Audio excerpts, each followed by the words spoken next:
Bayangkan seandainya sejak dulu, sejak kita masih kecil atau remaja, semua orang sudah benar-benar paham cara memutar uang, bukan hanya sekedar tahu bagaimana mencari uang dengan kerja keras siang malam, tapi juga mengerti bagaimana uang itu bisa bekerja balik untuk kita.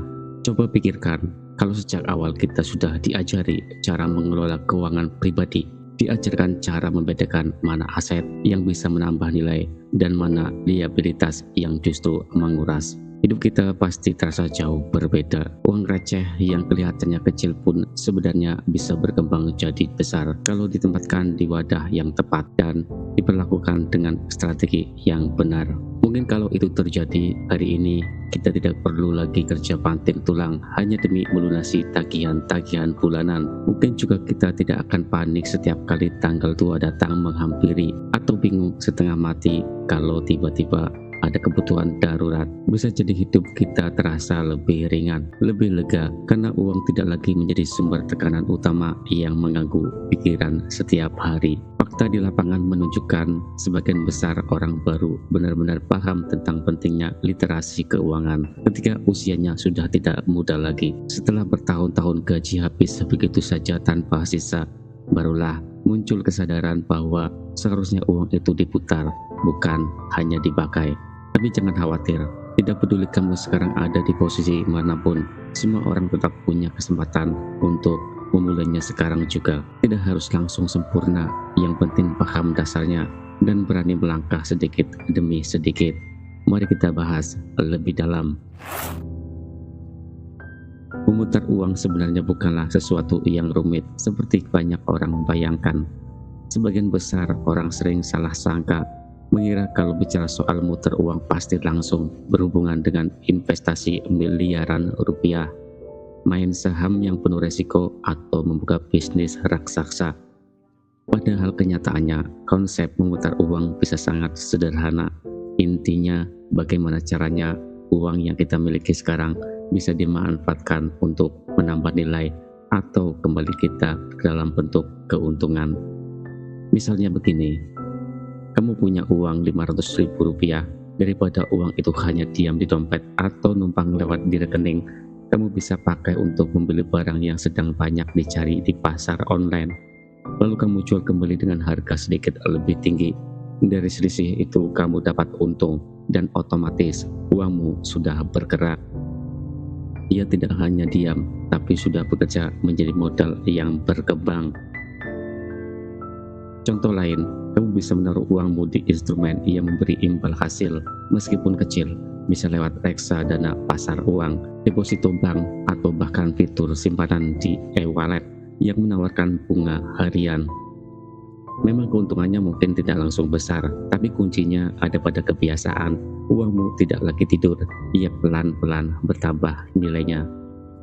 Sayangnya, banyak orang keliru dengan menganggap bahwa memutar uang baru bisa dilakukan kalau sudah punya nominal besar.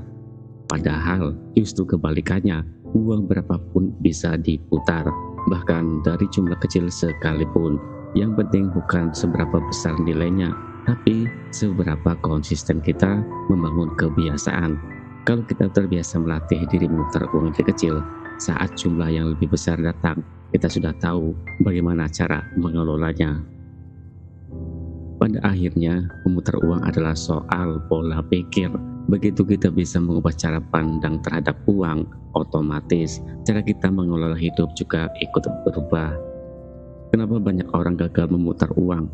Salah satu alasan utamanya adalah karena sejak kecil kita tidak pernah benar-benar diajari. Kita hafal berbagai rumus matematika atau sejarah panjang kerajaan, tetapi tidak tahu cara mengelola gaji pertama.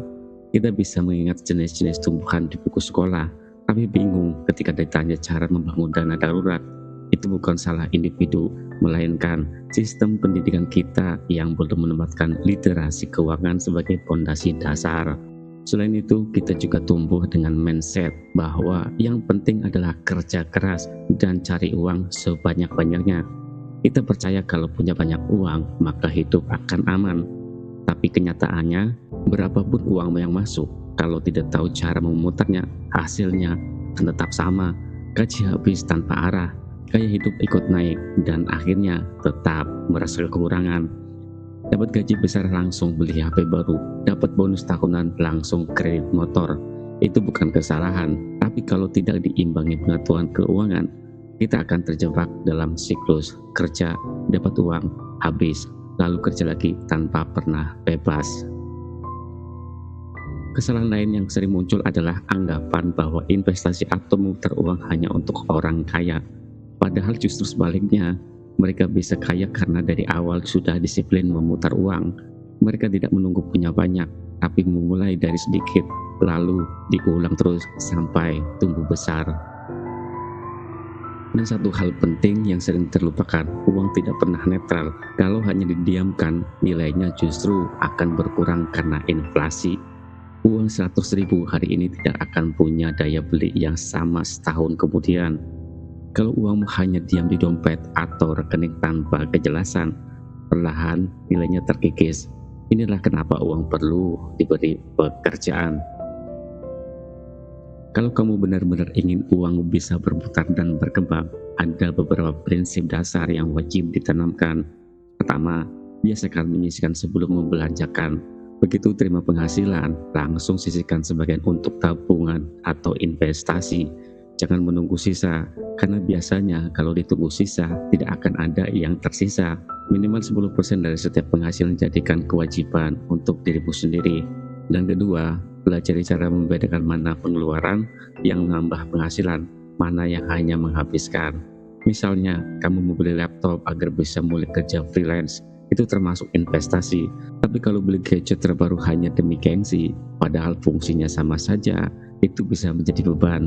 Banyak orang terjebak membeli hal-hal yang tampak keren, tapi justru menguras dompet. Dan ketiga, pastikan setiap rupiah yang kamu punya harus punya arah.